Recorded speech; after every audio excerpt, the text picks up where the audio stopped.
Hello, Jets fans, and welcome to another episode of Rich Sports Talk. Thank you so much for joining us here today. The second preseason game is in the books, which means we are getting a clear picture of the final roster for the 2024 New York Jets. For those of you new to the channel, make sure to hit that like, give us a subscribe so you don't miss any of our New York Jets content. And once again, thank you so much for joining us here today. There is a lot to get into with the Jets' 15-12 victory over the Panthers. Again, not exactly the big offensive output game, but again, you're looking at this preseason, basically going with the camp arms right now at the quarterback position. So it is to be a little bit expected, but there's a lot to talk about. But let's get to some of the big ones. And of course, we'll talk about roster bubble, who's making an impression, who's trying to stick around a little bit longer, and who is playing themselves off of this team. So let's start off with what I think is the most important topic for this Jets team. And again, if you're new to the channel, I am a huge proponent of the offensive line. I talk about it ad nauseum, and I understand the importance. So the big thing this week was Olu Fashanu moving to right tackle. Now, again, I thought he played pretty well. Only one pressure. Now, he did have a big holding call in this game. But again, considering this is a kid that didn't even play right tackle at Penn State, I thought he looked really good. He looked smooth out there. Looked like he could make the transition. I'm really curious to see what they do with him the rest of camp. Do they flip-flop him? Do they keep him at right tackle to the end of camp and then switch him back to left when the regular season starts? But overall, I think it's pretty clear that the Jets hit on this draft pick, that this is a really good offensive lineman that is versatile and that they have potentially their future left tackle for the next 10 years. Now, the big thing will come this season is if there is an injury to the interior offensive line, do you then move Morgan Moses into guard to play Olu so you have your best five? So I do think the Jets also might get creative with some heavy sets this year, moving Olu out there for a sixth tackle. I do think he's going to get playing time this year. But overall, I thought he looked pretty good at right tackle, not overwhelmed. Again, I understand that a lot of these guys are backups, but asking someone to really play out of position, we've seen offensive linemen look completely overwhelmed. I think a good example was Max Mitchell last year when they had to move inside to right guard, a position he didn't look comfortable in, and you could tell that he got a little bit overwhelmed there. So overall, I thought Olu had a really good game. It's encouraging that he can play the right tackle spot and shows that why I really was happy with this draft pick. Now, again, I know a lot of people were upset about the Rome Odunze pick, that he wasn't there at 10, but I'm a major proponent of that this was the right pick.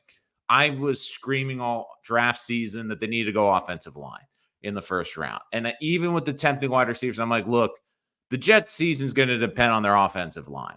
It's going to come down to that. And here's the thing. You can get receivers at the trade deadline. You can trade for a receiver in season. You know what you don't get? You don't get a starting tackle in season.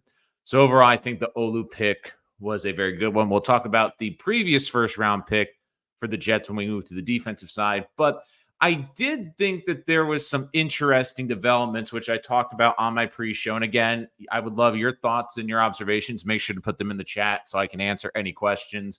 One of the big things I talked about on the preview show the other day was I was going to be fascinated to see where Carter Warren was. Now, in the first preseason game, Max Mitchell was above him on the depth chart. And I saw everyone running, oh my God, Max Mitchell is above him on the depth chart. And I remember saying to myself, I think that this is more because Carter Warren was nicked up in camp and they were trying to ease him back into it. And it's pretty clear what the Jets think of Carter Warren because they put him out there with Olu at left tackle. I think they like Warren's versatility at left and right tackle. They're still high on Warren. They think he is a future starter for this team, played a lot of snaps. It's funny because then Mitchell came in and basically played the whole second half against third stringers. So there's some interesting developments with this. So I was talking about Olu playing right tackle and how that would help the Jets because it can help them carry one less offensive lineman. Because if you have Olu that can play both tackle positions, you're probably going to take another offensive lineman, probably let's say Carter Warren. So that allows you to carry basically one less offensive lineman on game day, which the Jets I think are going to want to do because they love their defensive line rotation. maybe allows them to carry an extra receiver on this roster, an extra corner, an extra wide receiver. It gives them a lot more roster versatility. The big question is going to happen with Max Mitchell. Now, I don't think the Jets are going to cut Max Mitchell. I've seen some people saying they don't think he's going to make the 53. I think he makes the 53, but he becomes an inactive on game day. Because Mitchell's also shown you the versatility that he can play inside at guard a little bit as well. But it is very fascinating how Mitchell went from a guy in his rookie season who we thought could be a future starter to now he's fifth on this depth chart, basically, if you look at all the top tackles, and if we only look at one tackle position, to now being here. So one thing I kept seeing people talking about was, could Max Mitchell be a trade chip? I would say I would look into maybe trading him, but not until the midseason deadline, because here's the other thing. The way the Jets' depth has been tested on the offensive line, they could not have enough depth last year. And let's be honest, if the Jets have an injury or two, Max Mitchell is probably going to be the first man up on the active roster. But it is very interesting how quickly it has changed, where we were talking about 2 years ago, Max Mitchell being a future starter. And now I do think he makes the final roster, but I think he's one of those guys that, yes, he's on the roster, but he's not a dressing starter every day. Because, again, I don't think they're going to put him on the practice squad, because I do think with the lack of offensive linemen, he'd be picked up pretty quickly. But some other really good developments for this team. Another one is Xavier Newman. I think Xavier Newman has had an unbelievable training camp, an unbelievable preseason, and is someone that has shown he can play all three spots on the interior, which is incredibly valuable and makes you wonder, is this the reason they haven't gone out and gotten Connor McGovern, who I've been pounding the table for? I mean, he's showing his ability to get to the second level, showing the ability to pull him, showing he can play both the center and guard position. And that versatility, once again, allows the Jets to carry less offensive linemen. If I had to predict right now, you have your starting 5 offensive linemen. I think on game days, the Jets will carry Olu and Carter, and then Schweitzer and Newman. So you have 9 offensive linemen dressed. Could they maybe get, if they really are desperate, and go with maybe one less offensive lineman, dress 8? Maybe. But again, I think they'd rather be safe than sorry. So I do think it's very interesting to see how this whole offseason's playing out. And for the first time in a long time, I feel like the Jets actually have some decent depth on the offensive line, which is very encouraging, especially seeing where they have been and some of the depth that they have had over the previous couple of years. So I'm going to stick with the offensive side of the football. I thought that the running backs, Braylon Allen, again, didn't have the highlight play, but you see this is a guy that with that big body, he's always going to get positive yards. I thought he had a good game. Isaiah Davis, I thought, looked really good out of the backfield. He solidified himself. And look, Izzy Abanikanda, again, 4.8 yards per carry. I thought he looked decent. I think he's kind of one of those interesting ones where it really comes down to how they want to construct this roster. I mean, Anthony Ferkser, I think, is really pushing himself to be the third tight end with the 21-yard catch. And speaking of the tight ends, I think Zach Kuntz is going to be a practice squad player. And it's unfortunate because you look at him, the RAS scores, the physicality, the size, the athleticism. And I think a lot of us Jet fans were hoping that Kuntz would really put it together. Okay, last year was kind of that red shirt year. You're hoping maybe he takes a jump in year 2. But he seems like someone that's going to start this season on the practice squad. But a lot of it comes down to how they want to construct this roster. Are they going to carry 4 tight ends with a hybrid fullback? Are they going to carry 4 running backs? Izzy, again, I thought we'd see him a little bit more on the special teams to see if he could play that role. But when we talk about the special teams, one guy that no one thought about was Brandon Codrington. But, man, he is really pushing himself to be on this roster. And with the new kickoff return rules and the importance of the return game now back in the NFL, Codrington's really, I think, going to be a tough one to cut because you saw his ability to read the lanes, hit the hole.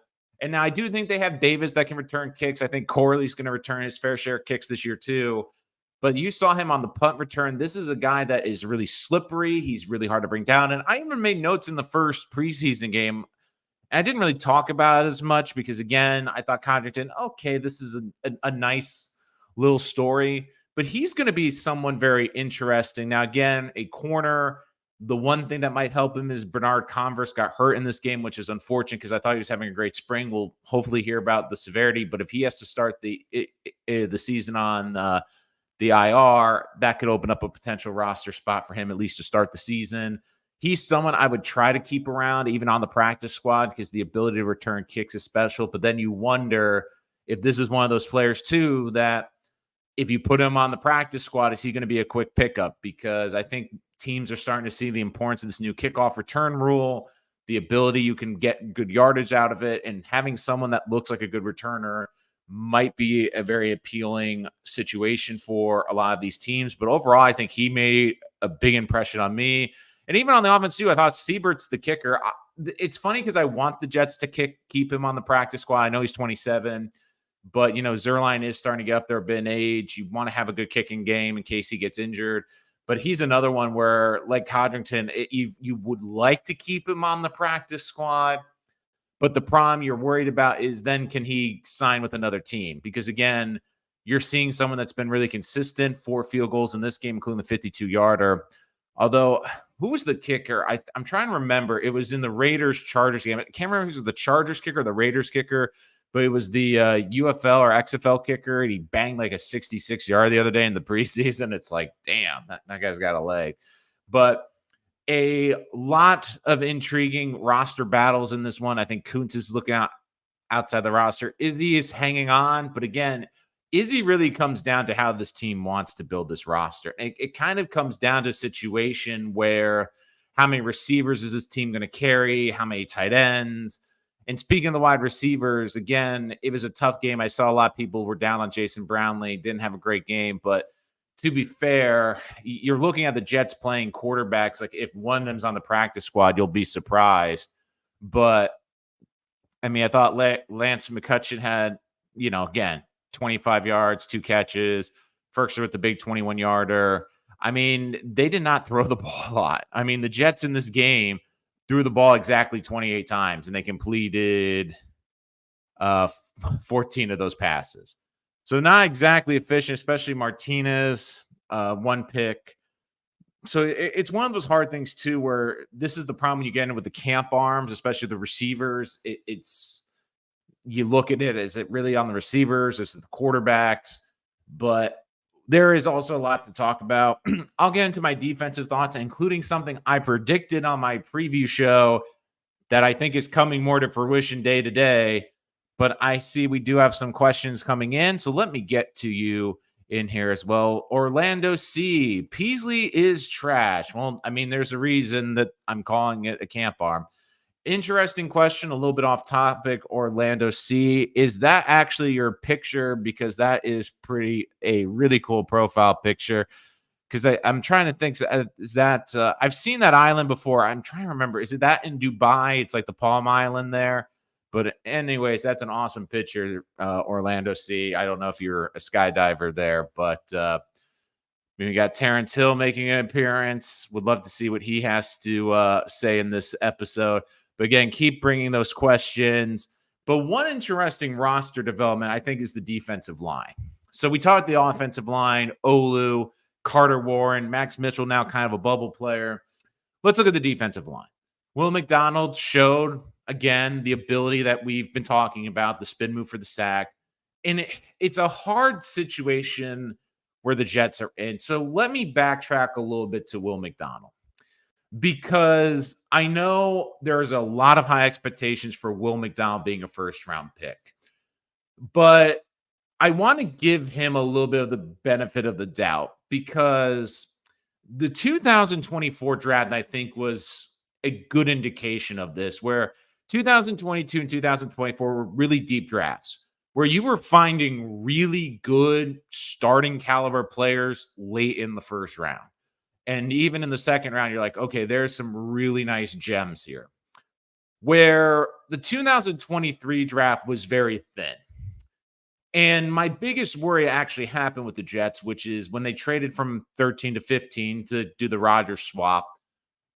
You looked at my board and I'm like, there's 12 really good players. And then after that, it's a lot of good. Like you had a lot of guys. It was these guys probably have a second round grade, probably are going to get overdrafted in round 1, but it's really kind of pick your poison. Now, that's what happened to the Jets. Jones goes off the board before they pick. You look at the board and you're going, all right, Could they have gone with a receiver? I know everyone looks back at the history and goes, they should have drafted a receiver. And in hindsight, they probably should have drafted a wide receiver, but also at the time, don't forget, Aaron Rodgers wants more of a veteran presence. That's why they got Lazard. That's why they got Cobb. Again, I'm not saying it was the right decision, but that's how Rodgers operated. He's someone that wants a more veteran presence. I think he was open to, of course, the changing this year, which is why they drafted Malachi in the 3rd round. But Will McDonald is someone that I think was a little overdrafted. Again, I don't think that there was a great pick outside of receiver at that point for the Jets when we're looking back on the draft. But here's the thing. If he develops into a really good pass rusher, and I'm not saying he's an every down defensive end like Jermaine Johnson. I mean, there's a big difference, and it's kind of tough too because Jermaine and Will get compared a lot. But here's the difference. Jermaine Johnson was a top 10 player on my board, and there was discussion of the Jets taking him with the 10th pick.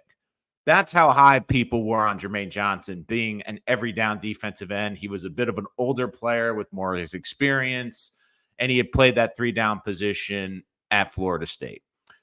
You look at Will McDonald, there's a lot of tools like the twitch, his speed off the edge is something you can't really teach. If he this season is a 7.5 sack guy, which again doesn't sound like for a 1st-round pick incredibly high, and I get the frustration, but if he has like a good pass rush percentage, if he creates pressures, if he gets 5 to 7 sacks in a limited role, I still think he can be an incredibly valuable player of this defense. And you're seeing the reasons why the Jets drafted him. He's got great burst off the edge. He's got a great spin move. He's probably not going to win with that every time, but he's someone that can really come off the edge and get to the quarterback. And that's someone that I think the Jets are high on. Now, again, this leads to Hassan Reddick's camp. I think the Jets are still going to get something done probably close to the start of the season. But, man, Hassan Reddick's camp probably also liking another factor in this game, which I will get into in a second.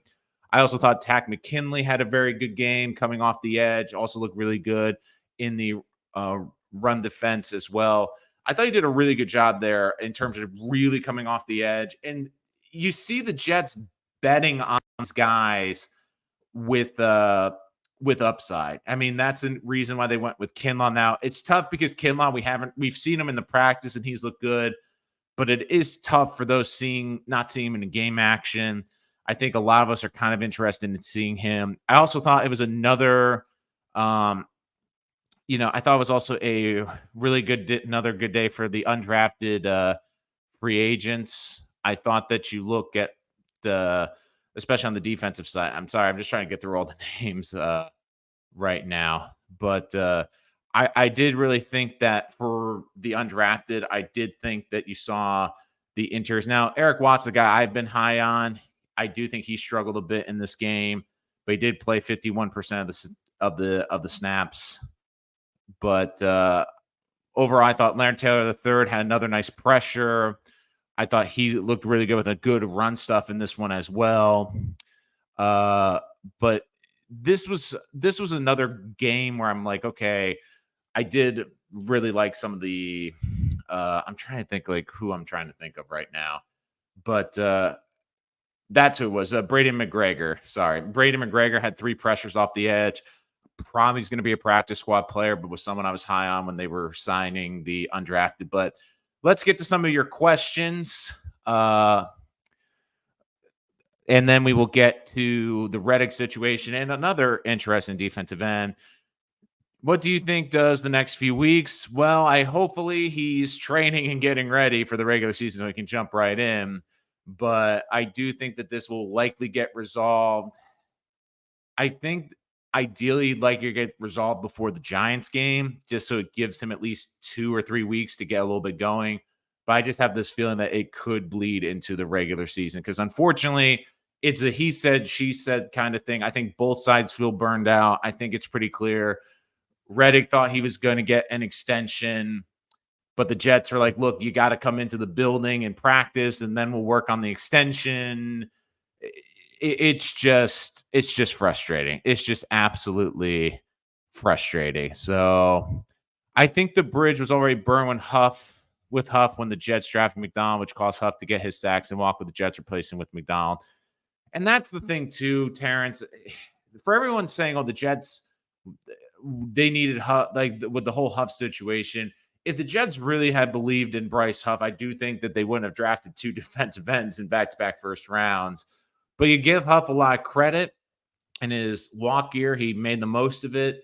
He's given a golden opportunity now with the Eagles. You hope he does well. And again, I think that's part of the frustration with the Reddick situation is because, you basically swap pass rushers and one of them's in camp and the other one is holding out right now, which is really frustrating. Taylor's fire. He stays. Yeah, I think Taylor, he's going to stay on this team. I think they're going to find a way to keep him on here because, look, he is a force in the middle of that defense. It's hard to find guys with that pass rushing ability. I think he's really come on in camp really well, especially the last couple of weeks. He's someone I'm really excited about. I like Watts. I think Watts is going to be probably might not make the 53, but at least a practice squad. He's going to be one of the last decisions. But I do think if that this is a great opportunity for him. And look, I like the ability for Watts. I think he's got a tremendous upside. So I do think he needs to be looked at. So speaking of the defensive end position, I think last night was a good thing for the 53, which was you saw McGregor making a statement. You saw him coming off the A's. I thought you saw Takk McKinley really showing some nice burst. Now, again, nothing that would put Hassan Reddick to bed, or we'd all want Hassan Reddick. But on my preview show last week for this game, I was saying something that I thought was very interesting, which is the Jets will say, that they are comfortable with their defensive end position. They will continue to say that they are fine there. But the thing is, Michael Clemens did not look good yesterday. And he also did not play a lot yesterday. And the thing I noticed too was on one of the nice plays by Taylor, which was he caught the runner from behind, you saw it was set up because that not Hassan, but that Michael Clemens overran the play. Similarly to what happened last week, which was on the Jaden Daniels touchdown rush, which was he overcommitted off the edge and allowed a massive hole on the other side and allowed a good rushing game to basically he overpursued and allowed the runner to get to the corner. You saw this game, once again, Clemens overcommitted. And you saw this game too. I think the Jets are looking at the other options. Like Watts played, like I said, 51% of the snaps. McGregor got a lot of look. Takk McKinley got a lot of look. And I'm getting the feeling that there's a good chance Michael Clemens is not going to make this opening day roster. And the thing is, there's a lot of things working against him. He's 27. He was an older player coming out of college. And I do think the Jets were hoping he'd be further along at this point. I mean, this is a guy that's only had a half a sack in 16 games, but how many personal foul penalties he had? And the other big deciding factor, too, is what Robert Saleh said this week, which was maybe not this week, but in the last 2 weeks about the fighting, how there's a great penalty if you fight in camp.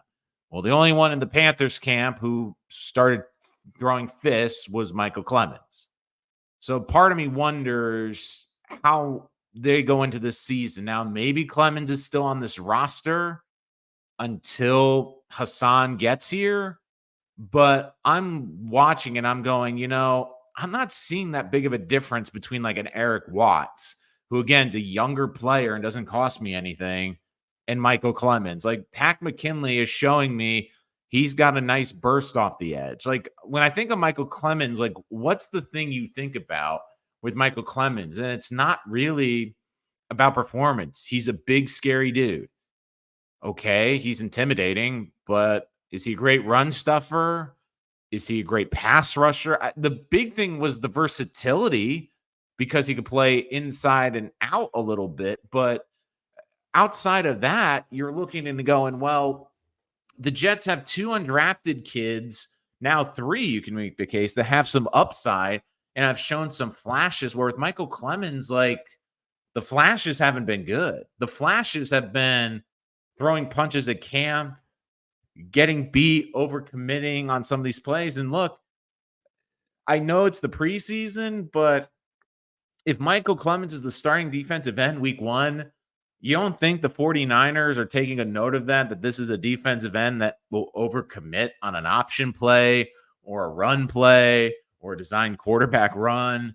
So that's one thing I thought was very alarming. And I do think the Hassan Red camp, that is one thing that they are enjoying watching, is watching Michael Clemens struggle. But other than that, I thought Barnes and the linebacking core played well. I think he's pushing to get that 4th linebacking position. Quantez Stigers, another really good game. Like, this is a kid where you really feel the Jets found something really special here with him. I thought he looked, once again, unbelievable. And once again, I think that the Jets, like, let me put this, I think the Jets have one of the deepest corner rooms in the NFL. I think they do. Kev, good to hear from you, Kev. So many good defensive players can be taken from us after cuts. Yeah, that's the other thing, too, is, like, I think, like, that some of the undrafted free agents the Jets have, like, some people are going to pick them up. Like, you're not going to see them staying on. And I think that's a testament to Joe Douglas, because think about how many years ago, like, Jets would cut someone and they'd be on the streets or their career would be over. Now they're cutting and everyone wants some of the leftovers. And yeah, Clemens does look slow. Part of it, Kev, is I wonder too, like, last year, I think they were trying to make him more into a defensive tackle and put on a little bit of weight, but that hasn't seemed to take so far. Clemens also was never a guy, like, when I watch his film, he would win a lot with power. Like, he wasn't a guy that beat with speed, but the biggest thing too is if you don't have that makeup speed, you can't be out of position. And it's one of those things, it's like, I'm watching the tape, like, okay, if Watts or some of these undrafted or these rookie players made these mistakes, I get it, but you're seeing someone going into this 3rd year and someone that's gotten, it's not like Clemens hasn't gotten a lot of snaps in the NFL. I mean, this is someone that has played a lot of snaps in his career. And sorry about that. And it just feels like when we talk about Clemens, it's more about everything other than his performance. It's yelling at the fans from the sideline. It's the personal fouls. I mean, this is someone that last year had half a sack. He has 14 tackles last year. In his career, 3 sacks and 36 total tackles. I mean, 2.5 in his first season. Last year in 16 games, you know, look, the numbers went down. He had 6 QB hits in his first season, only 1 last year, 2 tackles for a loss. I mean, it's just not going the right way. And we're talking about someone that's 27 years old. I mean, the NFL is the NFL because it's not for long. And you wonder if that's going to play into it. It's a good for franchise to have these problems, figuring out who to keep on their roster as the team is right now. Like, again, I think if the Jets cut the kick returner, like, someone's going to pick him up right away. Seaver gets cut. I don't think he's going to last long on the practice squad.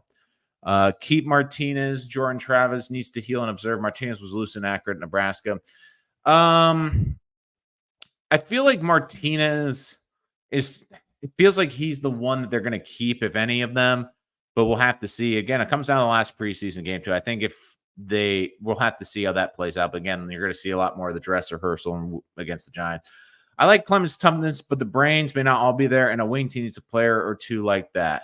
So you mean the toughness part of it, Terrence? Just to like clarify, Albie Clemens doesn't make the team, but I think he is the toughest guy we have. I mean, I get that part of it, but you want tough guys, but you also want tough guys that aren't going to commit personal foul penalties or throw punches in a game. Like, that's what you don't want. And unfortunately, I think that that isn't exactly helping his case. Stigers is fire. Yeah, I think Stigers really is going to. And, like, I would say this, I think the Jets have an incredibly deep team, but it's ironic because now one of the positions that they had a strength last year, I think is one of their weakest, is the edge group. I think the interior defensive line's good. I think the depth of the linebacking's good. The corners, obviously, they have a lot of great depth. The two positions I worry about in terms of the depth right now are wide receiver, just because there's a drop off after Garrett in terms of the talent and production, and then the defensive edge group. Now, with receiver, I do think the Jets can add a receiver at the trade deadline and maybe find someone that you're not expecting, and maybe Malachi Corley takes a really big step. But defensive edge rushers, it's going to be very difficult to find, and they are going to cost hit a premium. So thank you, Orlando C. We got a new subscriber. Let's go. Again, if you're new to the channel, make sure to hit that subscribe button. If you know any Jets fans looking to join a Jet community, let them know as we try to grow this channel to expand with more Jets content throughout the season. But I do think, I get where you're coming from with Michael Clemens. You want someone that's a scary guy. You want a tough guy, someone that doesn't take nonsense. I do think the Jets have some tough guys on this defense. And, again, I get where you're coming from with Clemens, but if I was to look at this season, okay, Leonard Taylor, what can he do for this team? He can provide a unique skill, which is getting up the field as a defensive tackle, which is very difficult to do. Okay. Eric Watts, bigger body, could play inside. Again, a little bit limited, but could be a decent run stuffer at the edge or maybe inside. I look at a guy like those two guys, for example. Interesting. Even we look at Tack McKinley. I mean, this is someone that, again, was a first-round pick, but when he first came into the league, I mean, this is someone that had 13 sacks in his first 2 seasons. And it feels like he's now on a defense that knows how to utilize him, that lets him just turn him loose and just get after the quarterback. Where I think in his last couple of years in Atlanta, I think you got a new defensive coordinator that know how to use him.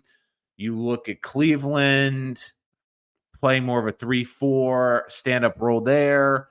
Last year, it didn't really work out with the Rams. I mean, this is someone that I think has a lot of talent to get to the quarterback, but kind of like McDonald, if you want to be an every down defensive end, I think you're going to be disappointed. But if you're looking for someone that can make a couple splash plays in a game, I think that he is someone that can do it. So the big thing that I look at with Clemens is okay, I see the upside with those guys. I see what they can bring to a situation.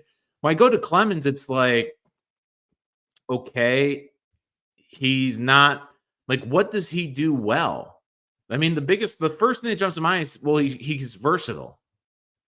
Okay, but is he a good pass rusher? No. Okay, how's he been in the run defense? And really, I thought, okay, at least he'll be a decent run defender. But a couple of times, I was thinking, all right, Clemens is in the rundown situations, might not be bad. He's a bigger defensive end, could maybe anchor the edge. Maybe that'll work. But so far, the return has been, he's not staying in the rush lanes. He's over pursuing. And really, on plays where you look at the 2 plays he's really gotten burned bad on, those should have been good plays for the defense. Those should have been tackles for losses. That should have been putting the guys behind the sticks. That allows other guys like McDonald and McKinley, who are more better at the pass rush, to come out in those situations. But instead, their big gains are touchdowns because he's not able to seal that edge. So I see Terrence Hill. I have faith in our edge rush because our coaching staff development, and I'm good at the receivers because of Rodgers. So I think you bring up a good point, Terrence. For people that were judging the Jets about, well, why are they going after the talent former D1 bust, or I'm sorry, first round bust, or guys that haven't lived up to potential? But really, if you were to tell me a defensive player, I think they can coach the kid up. And I said this going into the draft, and I got a lot of pushback on this. I said, look, if I'm the Jets, I'm not drafting a defensive player till day 3. And people are like, well, why? I'm like, well, they've had the track record of developing guys from undrafted to being 10-sack guys. And I know a lot of people were saying, well, Bryce Huff, a lot of that was on something. Well, I can tell you, if the Jets didn't develop him, Bryce Huff isn't getting $17 million a year from the Eagles right now because of this coaching staff. They turned Quincy Williams who was a cast off into one of the most impactful linebackers in the game right now. We're looking at Quantez Stiggers, who is going to be a 5th-round pick, could be an eventual starter on this team. Like, they've done a really good job. So I don't doubt the defense. My biggest question is the offense. And I get what you're saying. I think the biggest thing for them is Mike Williams coming off the PUP list is incredibly encouraging. If he can be just on the field and be 80% of the guy he can be, he's going to be a really good number 2. And Malachi Corley is someone I think is going to slowly throughout the year continue to grow within his role. Now, if you're expecting him, like I said, after the first episode of this, after the first preseason game, if you're expecting him to get all the snaps in the slot and be someone that's going to be a high volume receiver early, I think you're going to be disappointed. I think they're going to use him in the kick return, in the running game, in motion games, on jet sweeps. He'll get his touches, but I think they will be untraditional in the way that he is used. I could see him lining up in the backfield on a couple of plays and coming out of the backfield. I also think, too, with this running back room that they have built, do not be surprised if Breece Hall is second on this team in receptions and they use Breece Hall more as a receiver. Like, don't be surprised if there are sets where this jet come out of the huddle and Breece Hall is lined up in the slot. Like, do not be surprised as that's how he's used. Because, again, this is someone that, which amazes us that Hackett didn't realize how good of a receiver is. But if you were to ask me, like, who's the second most dynamic receiver on the Jets right now, it would probably be Breece Hall. And he could be a real matchup nightmare in the slot, especially if you put him on a running back or a slot corner. He's someone that I could look and say, all right, in a second and third, we put Braylon Allen in the backfield. We put Breece Hall out to the slot receiver. Gives us a lot of different looks. And just having the versatility with guys like him, guys like Corley, who can run, make plays with the ball in their hands. Like, you don't know who's getting the ball, how they're going to get it, but they can make an impact once they touch it. And look, I think this running back room is incredibly deep. And I have to walk back a little bit in my comments after the draft because I did like the Allen pick at the time. I was more critical of the Davis pick because I'm thinking to myself, why are we drafting another running back? Like, I was of the opinion to go a little bit more defensively as well. And again, I will say this, PPR league, Breece Hall, if he's on the board, go grab him. Like, that's all I'm going to say for you. That's your fantasy advice from our sports talk today. Get him in fantasy.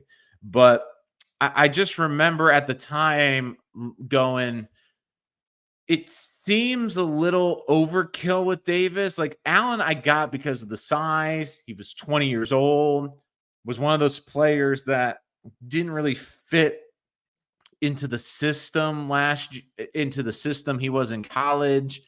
So I was just looking and saying, okay, this makes some sense to me. Like, I get it. But then Isaiah Davis, I'm like, okay, this seems a little bit overkill. Like, isn't that Izzy's role on the team? Isn't that what he's going to do? But I came out of it going, the biggest thing last year was Aaron Rodgers got hurt. I think this team really wants to do what the 49ers do and just run the ball, and then, run the ball some more. And a part of me thinks that the Jets' plan in this season is their hope is to get out to leads early, be able to lean on their running game, time of possession with this physical offensive line, wear people down. And by the time you get to the third or fourth quarter, they're in great situation because they can send their pass rushers to go wreak havoc. They're forcing you to pass late in the game, which is what you do not want to do. So I do think that's part of what the Jets' thinking is that they are trying to basically lean on this running game, and having a stable of backs is worth it. And look, I think the Jets tried one way last year, and you have to give them credit. I know a lot of people love to bash this front office, but I give them credit for going out on a limb and basically saying, look, we need to run the ball more. They tried with a veteran last year in Dalvin Cook. It didn't work. And instead, they went with the younger route, which I think is the smart decision. And it's looking like it's been a good payoff. And it's amazing because think about like the Jets draft when we look back at it. Like, It's amazing in retrospective now that basically within 5 picks, the Jets had 3 of them. Like from 171 to 176, the Jets had 3 picks.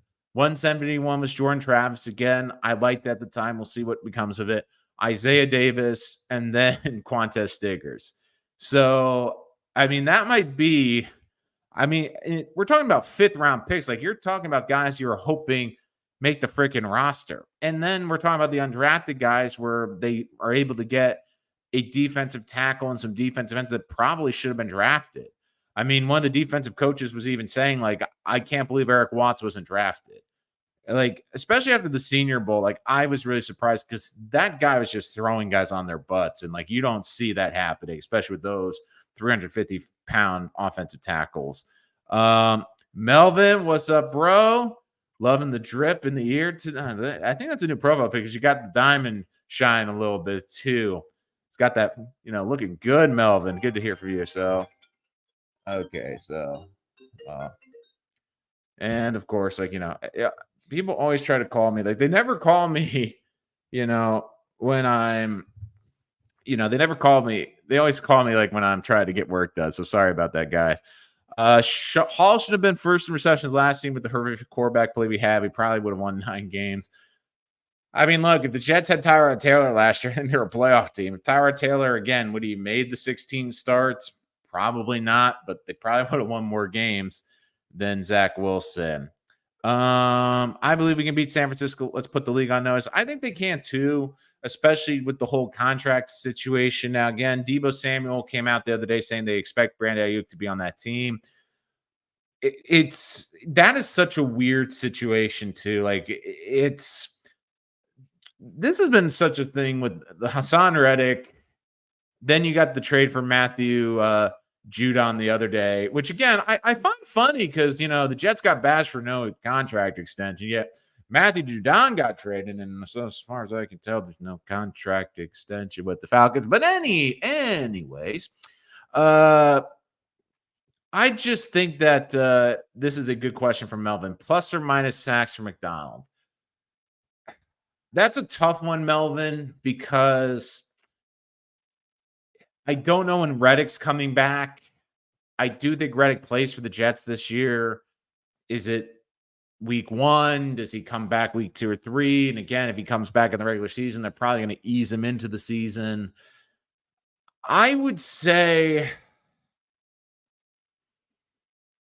for McDonald, I am going to say 6 sacks. And I know a lot of people are going like, that's a terrible number. But I think it's going to be, he's going to play less than 50% of the snaps. I mean, last year he had 3 sacks. I'm going to double from last year, saying he gets to 6.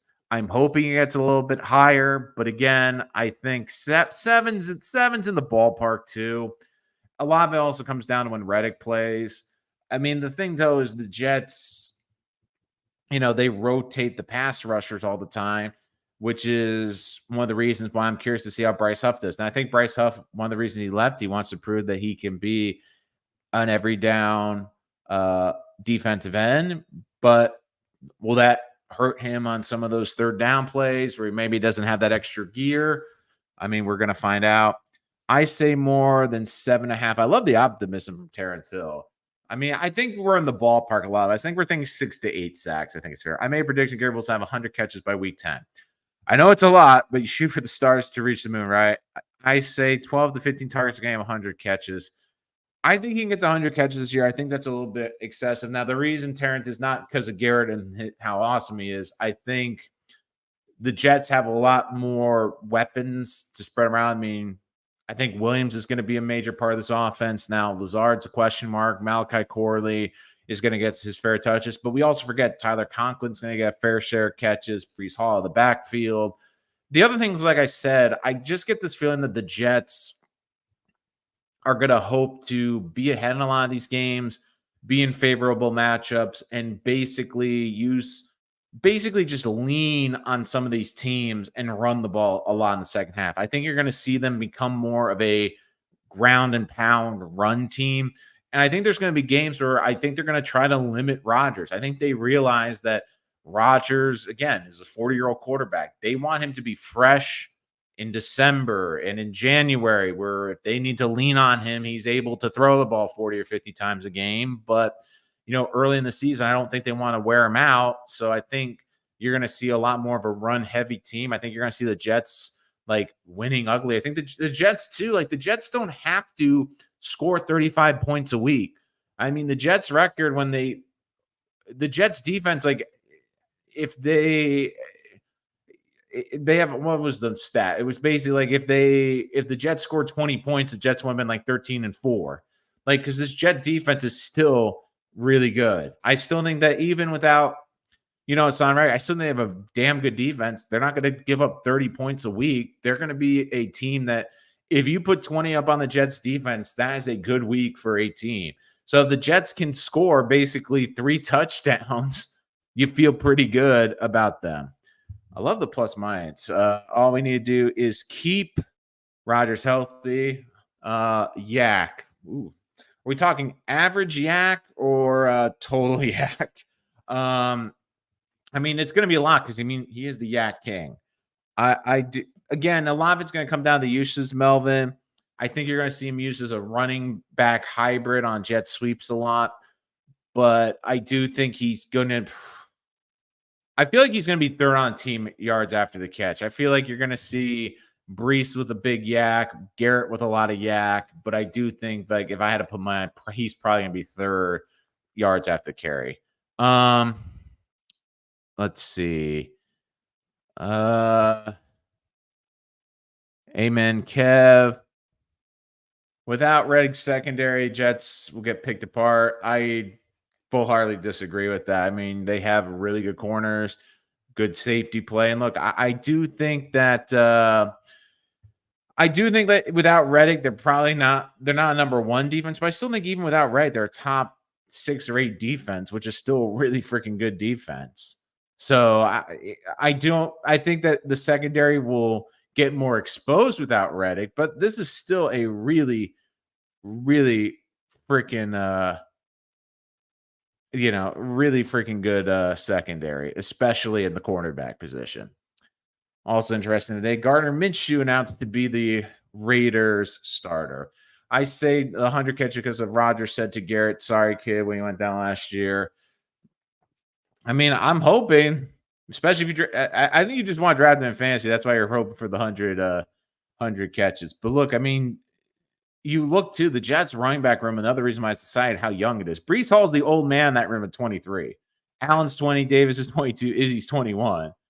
And Izzy might not even be on the team. So that definitely will be something to keep an eye on as well. So, a lot of interesting headlines, but I think the biggest thing too for the Jets and their pass rush is going to be how quickly does Jermaine take another step this year? Does McDonald take another step? And I do think we're going to see them continue to develop. Hassan is forever going to be seen as a money-hungry player than playoffs hungry. Trade him or let him sit all season. They're not going to let him sit all season. They need him. I don't think they're going to have. I think what's going to happen is they're going to give like a big 1-year deal, basically say, look, we'll just get through the season. If it works, great. Maybe we'll talk an extension, but at that very least, you can go off the free agency next year. Because again, don't forget, they hold the rights if he holds out the full season. So the other thing too is like he's getting fined so much money. At some point, he's got to come to the realization that even if I get paid $24 million on a 1-year contract, off the top, I'm going to lose a couple million just from all the fines that I've been, accruing over the year. So I do think the rag thing will get done eventually, but it is very curious because, again, I thought this would be figured out by now, but it's just so frustrating that it continues to drag on. But again, I do think Reddick will play this year. Dano, been missing you a lot. Do you have a schedule or just whenever? I can, if you guys want me to, do you want me to let you know further in advance? I usually get on here like within a half hour notice, but I can give you like a longer time window. Like I can give you a bigger window. Like I couldn't, like if I'm going to come on, usually it's early afternoon, midday, but I definitely, Dano, will try to do my best. Like I'm trying to do, especially around after the games. Usually I do it after the broadcast, but again, last night would have been like 10 o'clock at night, 11 o'clock. I was figuring some of you might want to go to sleep or go to the bar and get some drinks. So, yep, it's, I can put that in there for you as well. Hold on one second. I'll give you I'll give you my Twitter account. It's under the hander at Rich Sports Talk. But yeah, if you want to follow me on Twitter, let me put the handle in there as well.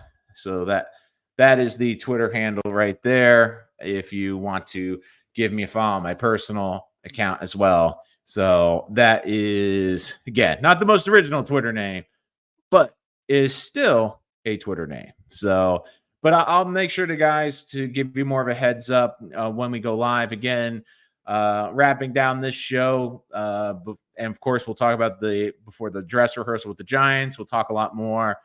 Man, the Giants, that was Daniel Jones in midseason form yesterday, huh? So I always laughing again. Let me just go on this little tangent about the Giants. Like, I think that Hard Knocks offseason was fantastic, but man, I think the one comment from that Hard Knocks that will resonate with me, everyone talks about the trade up for May and all that, but I think the conversation that always stuck with me with that Hard Knocks was that I think it was after the first day of the draft, and I don't know when exactly, but it was them, the offense staff, Dable, in there with Joe Shane.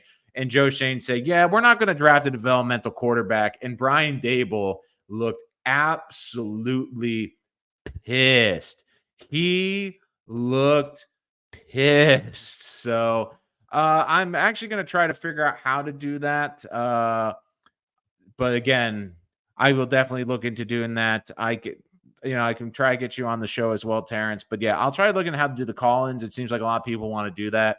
So I will look into adding that to the show. So again, Terrence, I will keep you updated. Make sure to keep up to date with everything. Not saying that. But I did laugh, though, because I was like, one thing I found interesting. Again, I know we're going off topic with the Giants. But if you looked at their board, they had a color-coordinated board, which they show in the background. Blue was someone that they valued, thought was a really good leader, good hard worker. They drafted a lot of blue. Red was injury concerns. I think they had purple was really like a special player. And white seemed like players that they didn't really grade. The Giants board had another color. It was yellow. And only one player had that color. Interestingly enough, it was Joe Milton, the quarterback from Tennessee who the Patriots drafted. And he was someone that I thought, especially day 3, he was someone I thought the Jets should look at too. But I thought as a developmental quarterback on day 3 with his arm and physicality, I would have taken a shot. And I kind of was thinking maybe that's who the Giants were targeting on day 3, was a guy with some upside. But when Shane said, no, we're not drafting a quarterback, and Dable looked pissed, I kind of wonder if now they're sitting there going, well, Daniel Jones, we got Locke and Tommy DeVito. And it's amazing because a couple weeks ago, a station in New York was talking about how Tommy DeVito should be the day 1 starter for the Giants. And I rolled my eyes. But the more you listen, the more you watch the Giants, you're like, maybe there's something to it. A top 5 defense and an offense ranked somewhere between 10 and 15 sounds like super run. I mean, look, never forget. Aaron Rodgers won Super Bowl game when he had a top 5 defense. When the Packers gave him a top 5 defense, they won the Super Bowl. Can we also just say, too, and I know I'm a little bit off topic here, but this time I promise it's with the Jets. How much better do the Jets look in the new uniforms? Like, the new Jets uniforms, again, I know some people don't love the green helmets. I know some people prefer the Joe Namath look. I I like that they went back to the Kelly green, and man, like the green uniforms with the white pants yesterday look great. The one thing I wish is I wish they brought back like the striped socks from the 80s. I thought that helped break up the uniform. I'm not a fan of the solid socks because again, I get why they're doing it, but I kind of like the breakup. Like that was one of the things I liked about the names. They had the two striped socks on there with like the green stripe. But overall, like the Jets uniforms, like can we just say how much better the Jets uniforms are?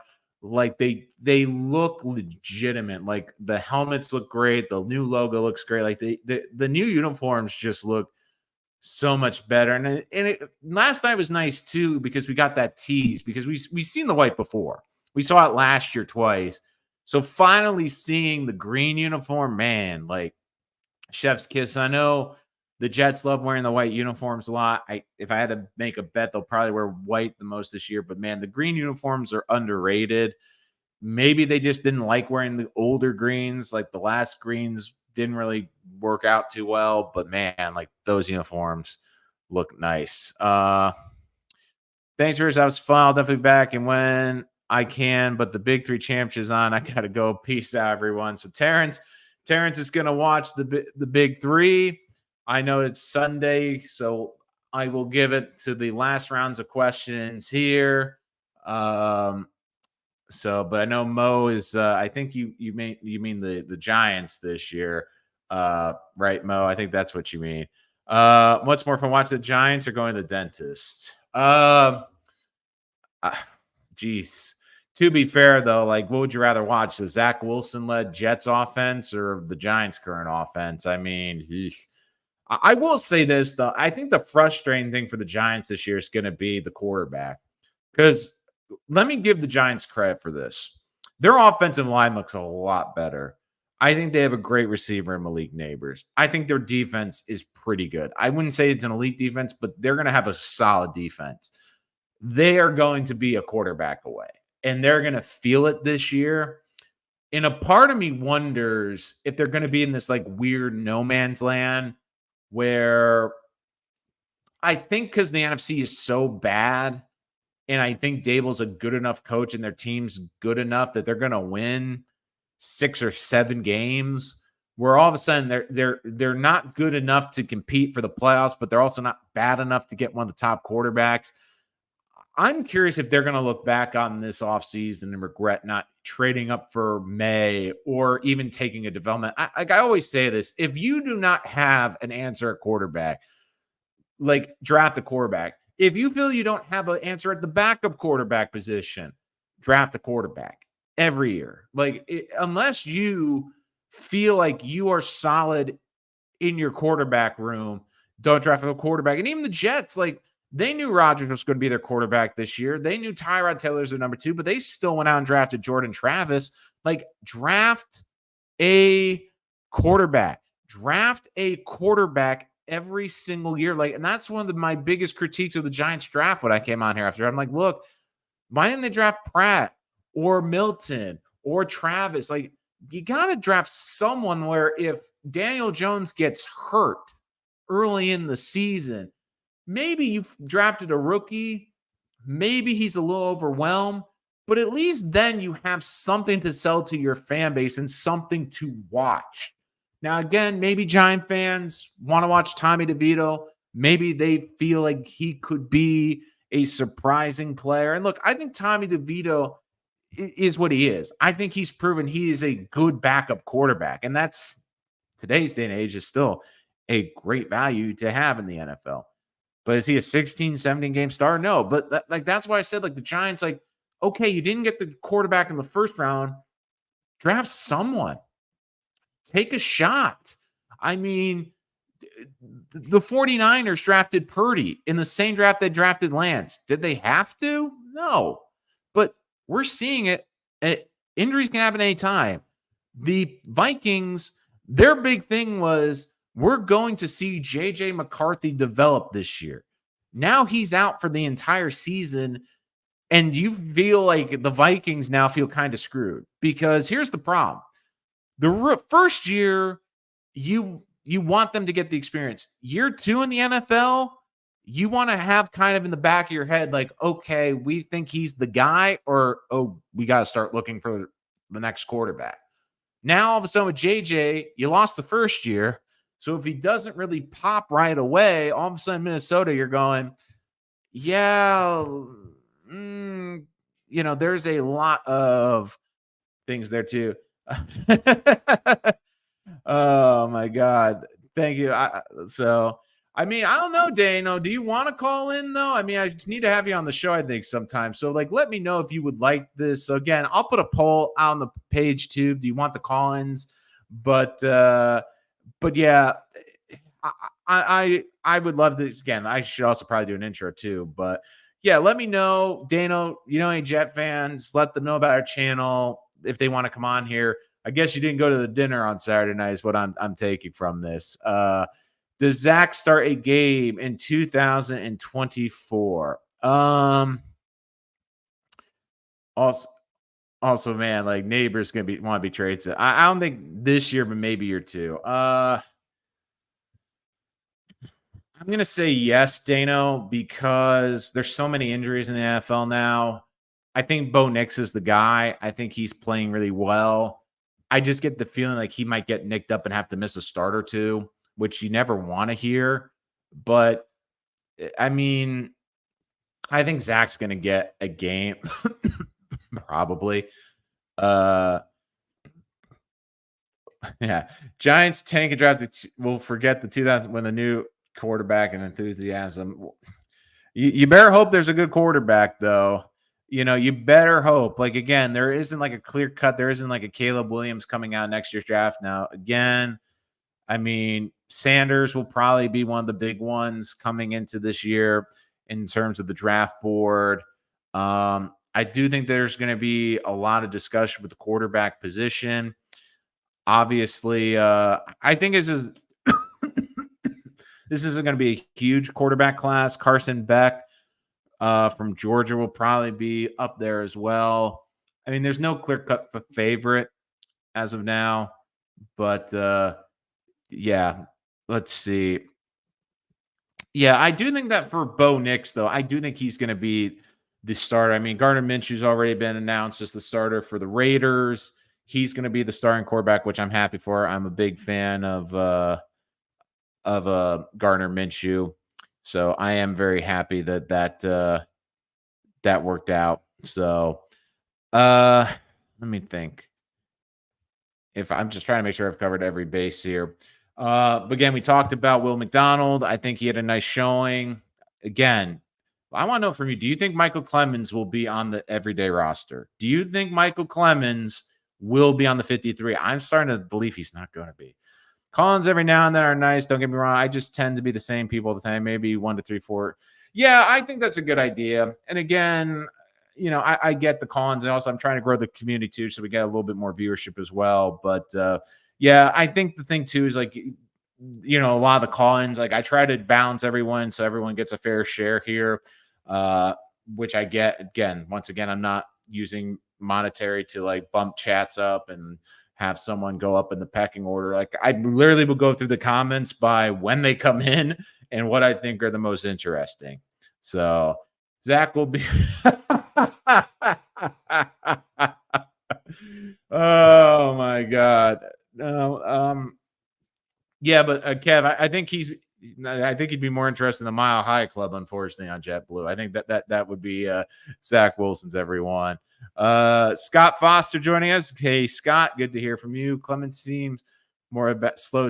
Yeah, he doesn't have that explosiveness. That's a good question. I think it comes down to Tack McKinley and what they believe in Eric Watts. Like, here's my thing. If Eric Watts, if you put the two next to each other and you think Watts has the higher ceiling, again, he's cheaper, he's younger. But if you feel like right now he's just a little bit behind, like there's not much of a gap between Clemens and Watts, I would put Watts. If you think there is a substantial gap, then it gets to Clemens. The other thing too is like maybe Clemens starts the season, but if Hassan Reddick comes on, does he get cut then?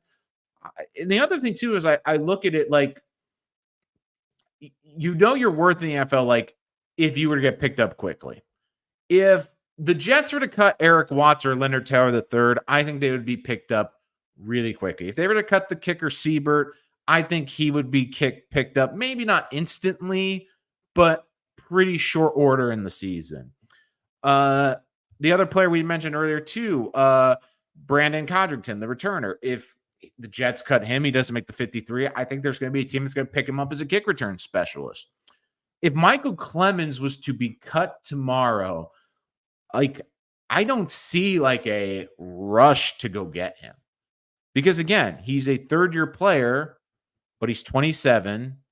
He's someone that has had a half a sack in 16 games. He is someone that has had more personal foul penalties in his NFL career than actual sacks. So again, it comes down to two, like, I could see Watson, Leonard Taylor III, like, I can see they still have a lot more ceiling to reach. My problem with Michael Clemens is I just can't see much more of a ceiling.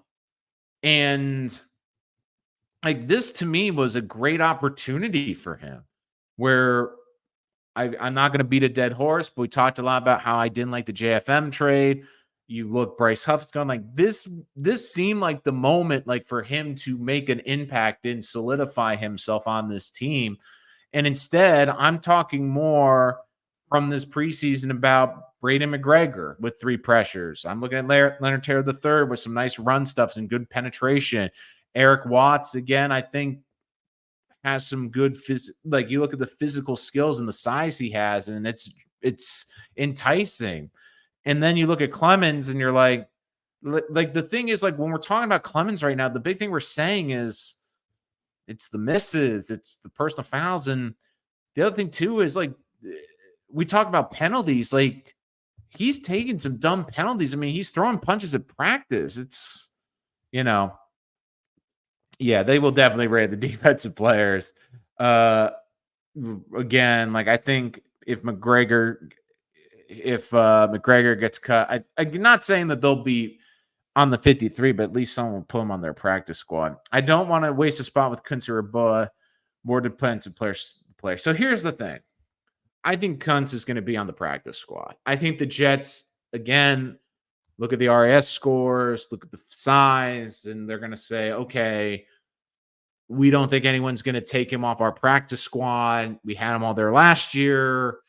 We can keep him. Yeboah is funny, though, because my Firkser, I do think, has solidified themselves as the third tight end. Yeboah, don't forget, was playing a lot of fullback this preseason. Do they keep him as the fullback tight end hybrid? I mean, Yeboah also could be one of those guys that maybe he's on the roster, but he doesn't dress. I think that there's a couple different things. And again, a lot of it's going to come down to how they want to construct. Do they carry 6 receivers? Do they carry 7 receivers? Do they carry 4 running backs? Do they carry 3 running backs? But the other big thing too is with Olu. Olu playing the 2 positions eliminates you carrying an extra offensive lineman on game day, probably. So that opens up a roster spot. Then the question is, okay, do we use that on, an extra wide receiver, an extra running back? Codrington, Melvin, is a good question. The hard part with Codrington is, where can he play? Now, I do think he's showing the ability to play special teams, but you look at his position and he's a corner. The problem with the Jets is they have so many corners. I mean, Sauce, DJ Reed, Michael Carter. They're keeping Quantez Stigger. That's 4 right there. Converse, if he's on the IR to start the season, maybe allows him to keep an extra corner. Eccles, I think, could be an odd man out. But Codrington, too, I would look into it, because even though I know they're going to play Davis a lot and Corley a lot on these kick returns, you also want to keep them fresh and healthy throughout the season. So I think he also showed on the punt return. Like, the other big thing with the return game is, I think Corley, again, he said he's never been a returner. I think it's easier on the kick return because he can see the running lanes like an offensive play. Punt returning is such a hard thing because you have to have that patience. You have to be able to see the field, and also keep the concentration on the ball. Because again, now at the kick return, there's almost a lot less pressure because you know they're not going to move until you catch the ball or touch the ball. Where on a punt return, you're thinking in the back of your head, geez, I hope this gunner doesn't freaking crack me in half if I, don't call a fair catch. So, yeah, that was a bad drop. It was a bad drop. Like, again, I do think he makes it as a practice squad player, but it's unfortunate because again, I think it's one of those guys like you drool over the physicals, but then it's like, can they make the plays when it happens? Again, it's the preseason, but you have to make the most of every opportunity you get.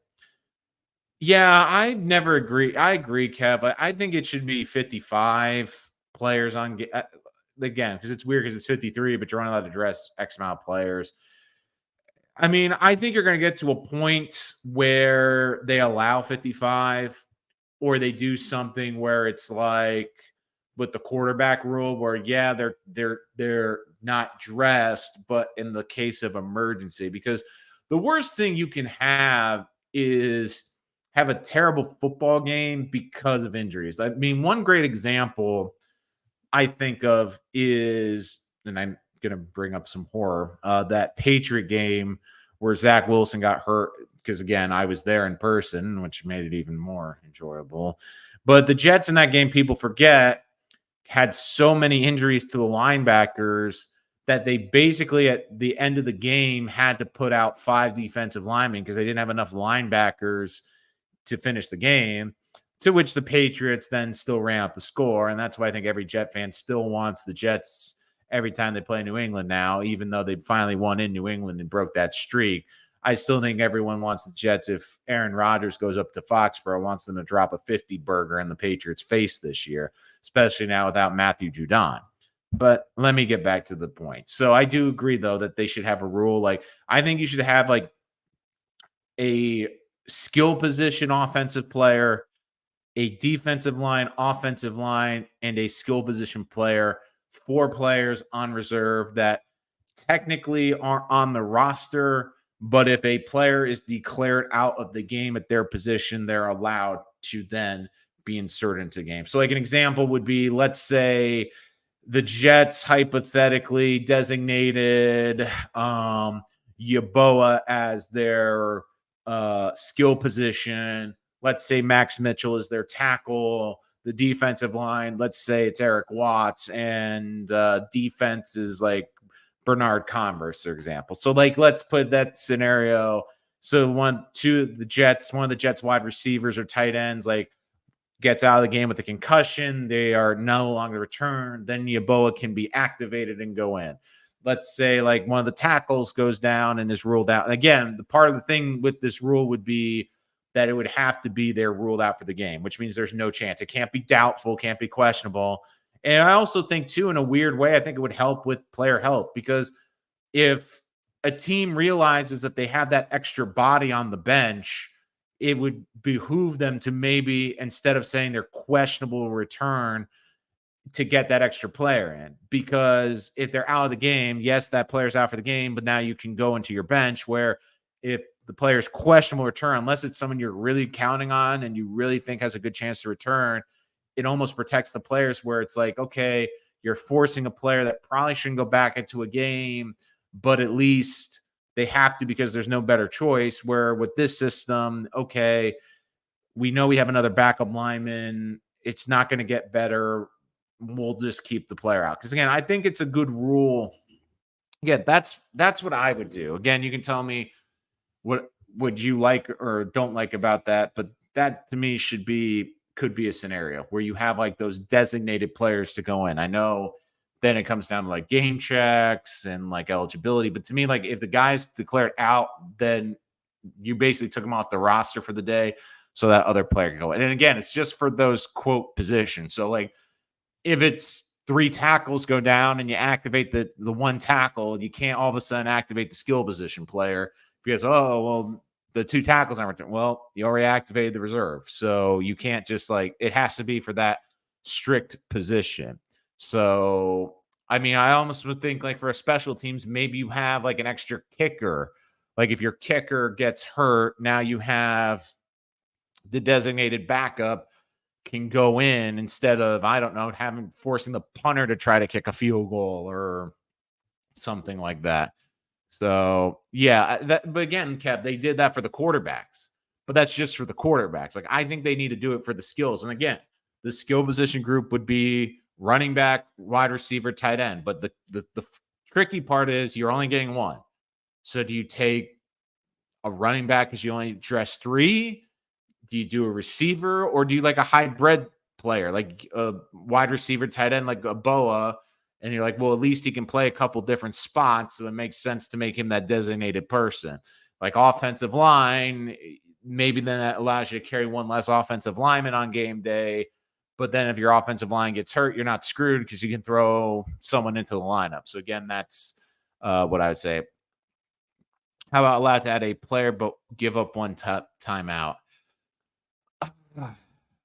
I don't like exchanging the timeouts because they're so crucial, especially in the game. I still think it's like if the guy's out of the game, which means he's no longer able to return, I still think that you can still sub that player in. Because again, your roster is now technically missing a body. You're technically missing a player. He's not coming back.